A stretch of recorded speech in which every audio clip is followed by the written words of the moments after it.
There's a nice property about continuous functions. It's called the intermediate value theorem. We just call it IVT. IVT.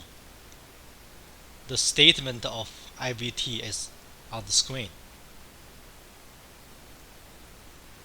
The condition is that the function is continuous on some closed interval from a to b, and r is a number strictly in between the value of the function at a and the value of the function at b. You imagine r is a y value. The conclusion is that there must be a number c. You imagine c is x value. C is a number strictly in between a and b, such that the value of the function at c is equal to r. Now we'll illustrate the geometric meaning of IVT.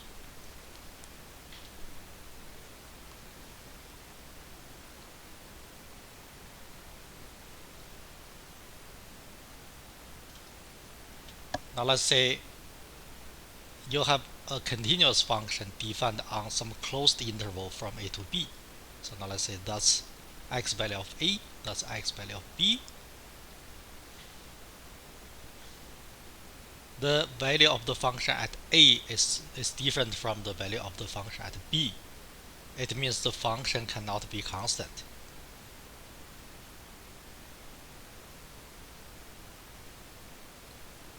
The graph of the function is something like that.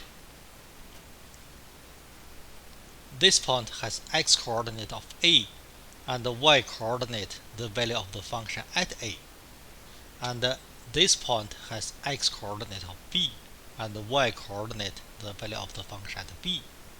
We'll label the points with the coordinates.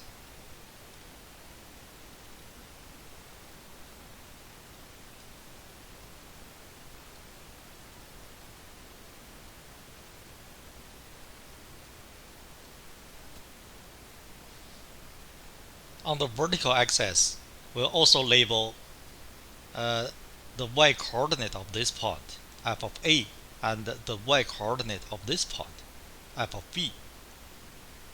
Now let's say this is f of a, this is f of b,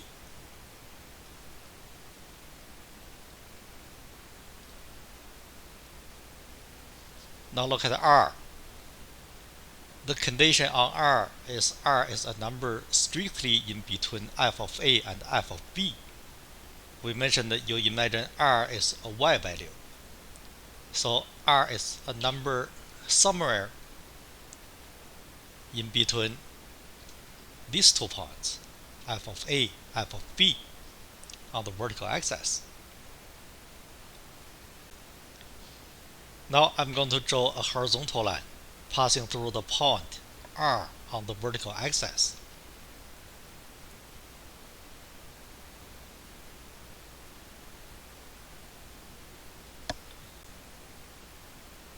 Because the function is continuous, geometrically we can see the horizontal line and the graph of the function, they must have at least one point of intersection. Now let's say this is the point of intersection. This point must have the y coordinate of r. Now let's say the x coordinate of this point is a number c. So c is a number somewhere in between a and b. Actually, c is strictly in between a and b. Now let's say c is here.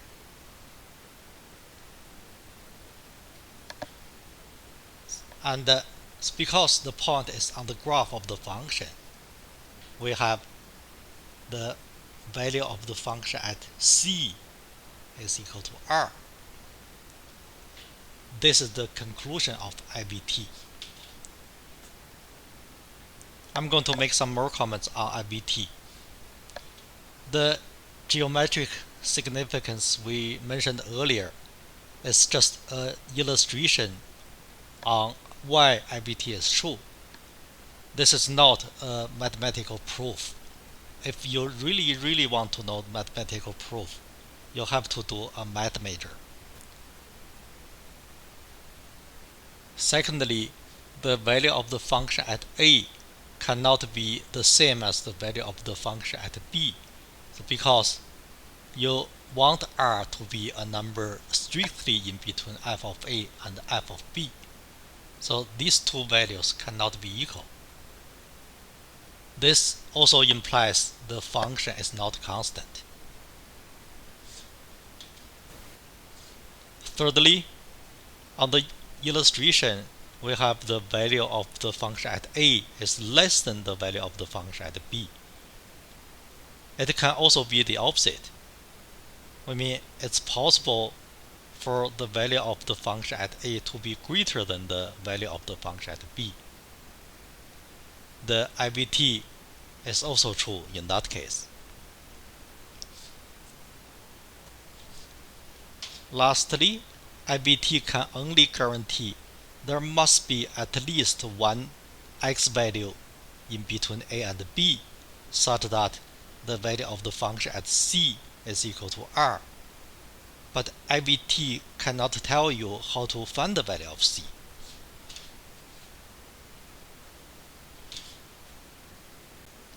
A very useful special case of IVT is when the value of r is equal to 0. In this case, if you want r, the value of 0, to be in between f of a and f of b, it means the two values f of a and f of b must have different signs. One value is positive, the other value is negative. In this case, according to IVT, there must be an x value of c in between a and b, such that the value of the function at c is equal to the r value of 0. This means c is a root of the function, or we can say c is the solution to the equation f of x equals 0. The question on the screen is designed to illustrate that IVT is indeed true for a special case. In this case, the function is a quadratic function, which is a polynomial of degree 2, and the interval is the interval from 0 to 3, and the r value is equal to 1. We have to check the two conditions of IVT. By that we mean we have to check the function is continuous on the interval from 0 to 3, and the r value of 1 is between the value of the function at 0 and the value of the function at 3. Now the solution. The function is a quadratic function. In particular, it's a polynomial. Now let's recall any polynomial is continuous everywhere. In particular, the function is continuous on the closed interval from 0 to 3.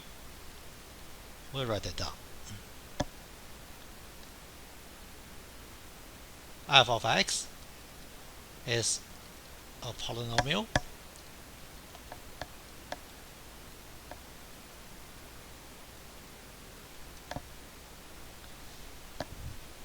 so it's continuous. It is continuous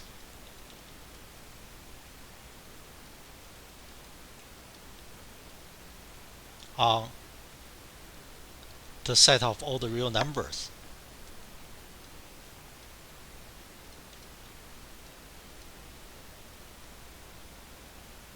In particular,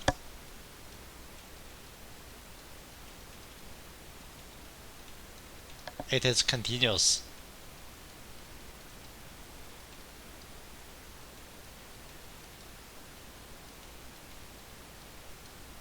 on the closed interval from 0 to 3. That's one of the two conditions we need to verify. The other condition we have to check is r, the value of 1, is indeed between the value of the function at a and the value of the function at b. Here a value is 0 and b value is 3.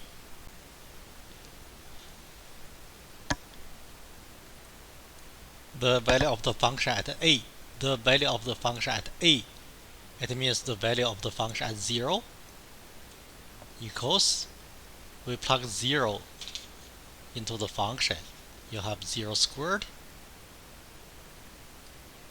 minus 6 times 0 and then plus 9. You have f of 0 equals 9.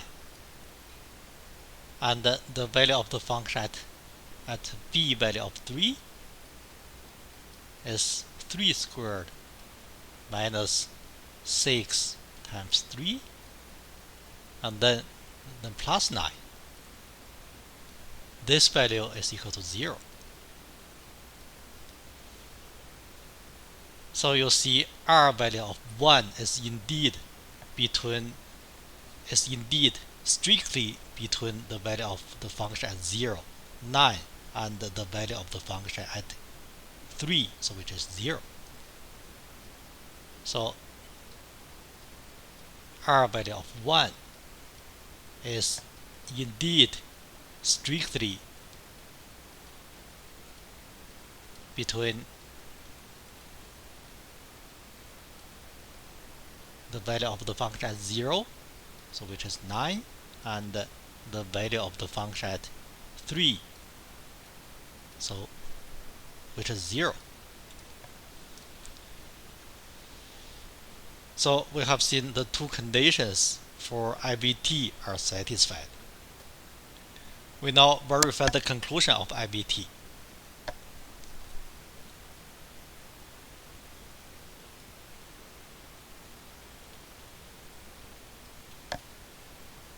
The conclusion of IVT is that there must be a x value of c in between 0 and 3 such that the value of the function at c is equal to r value of 1.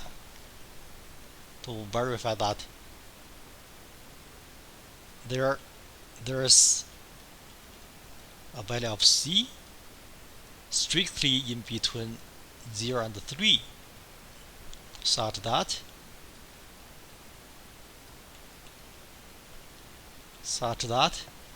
the value of the function at c is equal to r value of 1.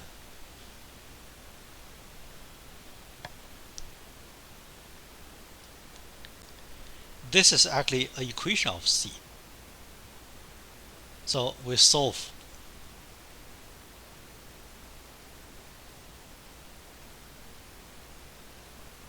the following equation for c. The left-hand side f of c is c squared minus 6c and then plus 9. C squared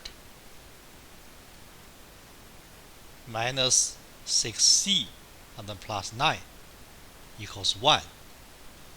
Now all we need is to show this equation has a solution. The solution is in between 0 and 3.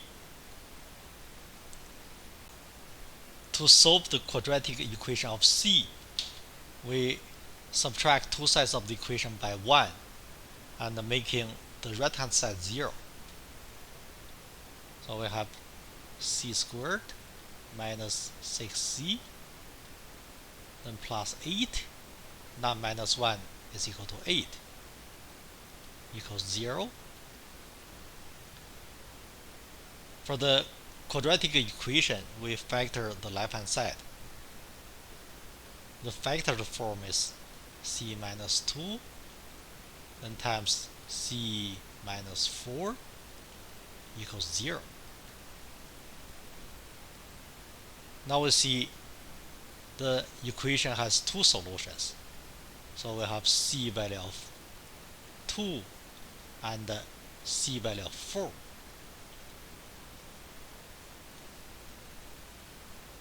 C value of 2 in particular is a value of c in between 0 and 3, where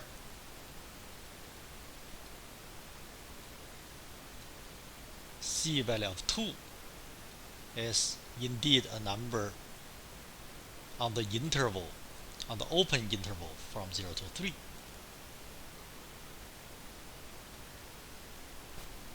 This shows that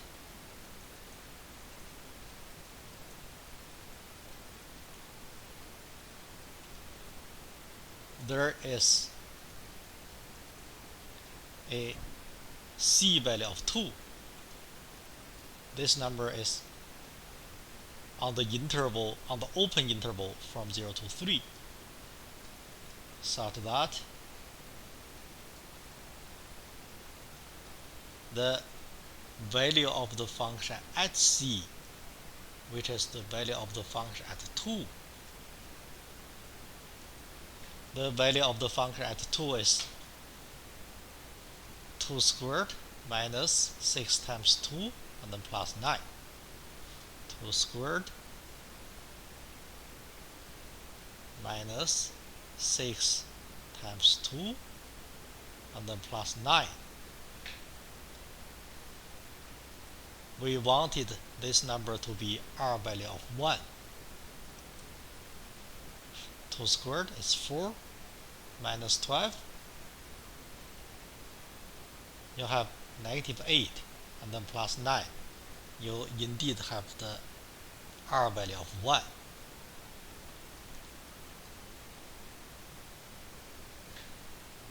Now you look at two sides of the equation.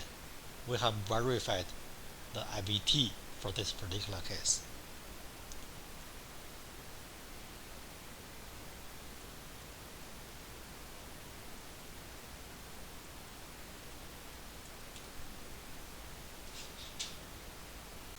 The question on the screen is designed to illustrate how to use the special case of IVT.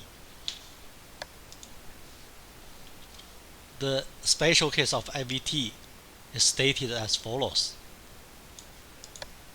If you have a function that is continuous on some closed interval from a to b, and if the values of the function at a and at b have two different signs, one value is positive, the other value is negative, then the conclusion is that the function has a root between a and b. In this particular case, for the particular question, we need to show the function is continuous on the closed interval from 0 to 1. And we also have to show the value of the function at 0 and the value of the function at 1 have different signs. And then we can conclude the function has a root in between 0 and 1. Now the proof. The function is a polynomial.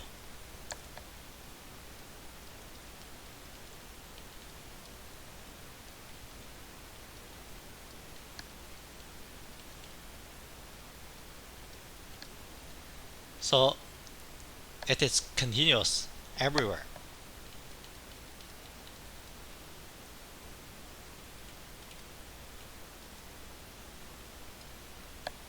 On the interval from negative infinity to infinity. It means the function is continuous on the set of all the real numbers. In particular,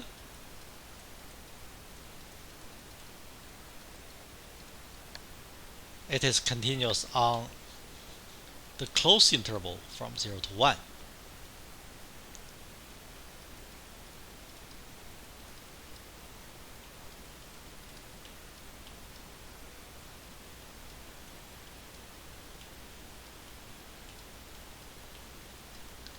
That is the first condition we have to verify.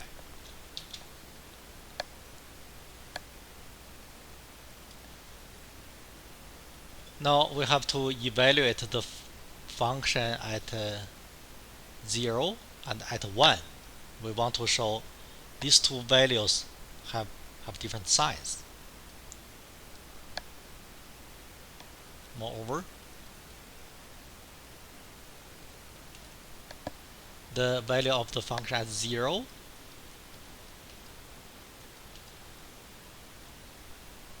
is equal to, we plug 0 into the function.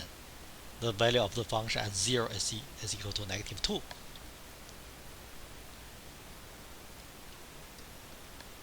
And the value of the function at 1 is equal to 1 cubed, and then plus 3 times 1 squared, and then plus 1 minus 2, x value is 1. This value is 1 plus 3, and then plus 1 minus 2. 5 minus 2, you have 3.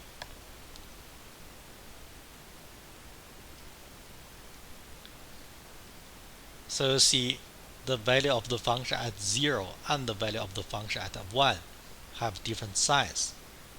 This number is negative, this value is positive.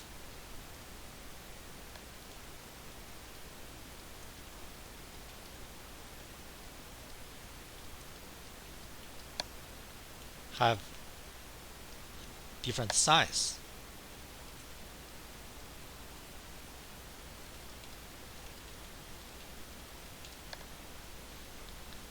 Now we have seen the two conditions are both satisfied by IVT.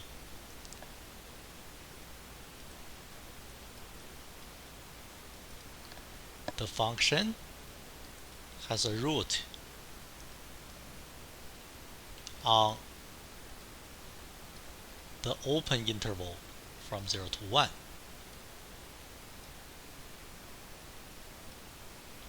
Proved.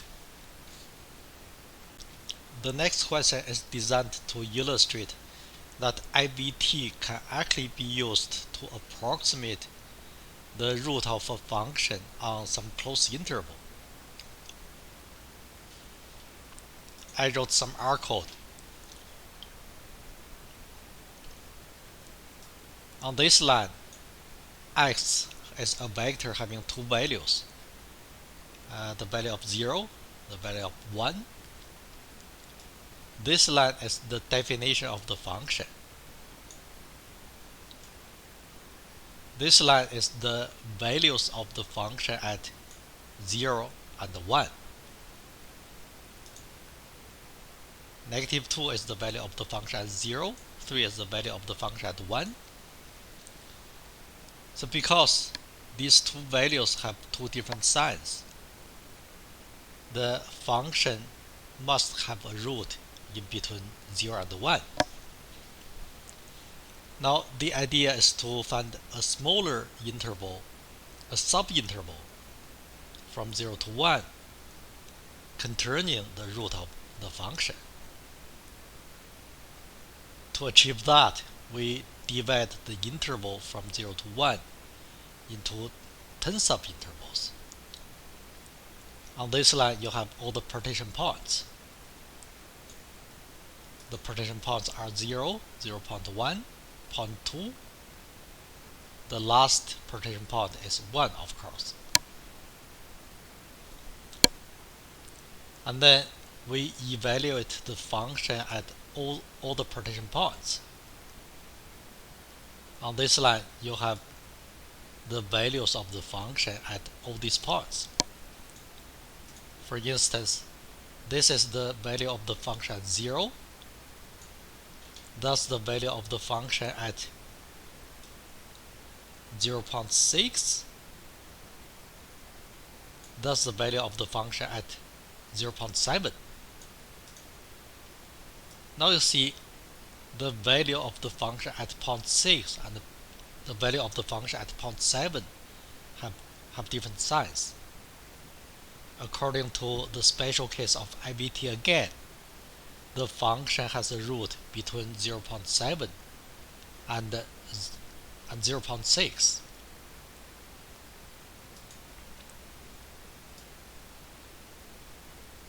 And then we are going to find an even smaller interval, a subinterval from 0.6 to 0.7 containing the root of the function.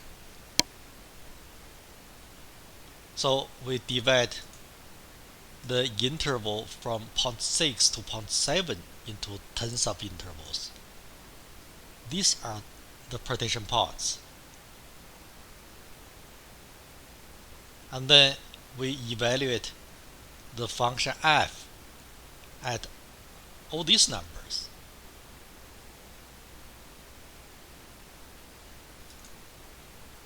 I want you to see this is the value of the function at 0.61. This is the value of the function at 0.62. These two values have different signs, which means the function has a root between 0.61 and 0.62.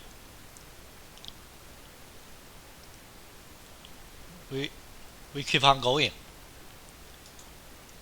We divide the interval from 0.61 to 0.62 into 10 subintervals. These are the partition points.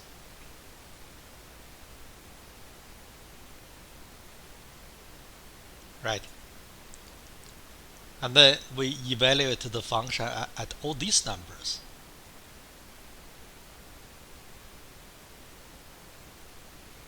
That's the value of the function at 0.618. That's the value of the function at 0.619.